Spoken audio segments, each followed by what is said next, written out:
Sa gitna ng dilim, biglang nagising si Liza sa tunog ng mga kaluskos na nagmumula sa paligid ng kanyang lumang kubo. Sa bawat sulok ng kahoy na dingding, may mga ugat na unti-unting sumisilip, gumagapang ng parang may sariling buhay.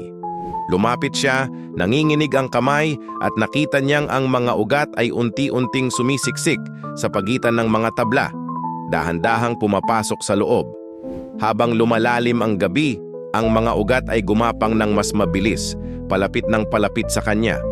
Nang subukan niyang tumakbo, napansin niyang nawawala ang mga alaala niya, ang pangalan ng kanyang ina, ang amoy ng simoy ng hangin noong bata pa siya, pati ang mukha niya sa salamin.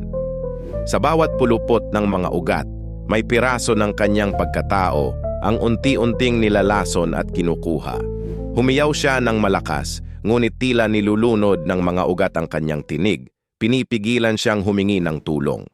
Habang pilit niyang binubuksan ang pinto, napagtanto niyang wala na siyang maalala, pati ang sarili niyang pangalan ay naglaho na.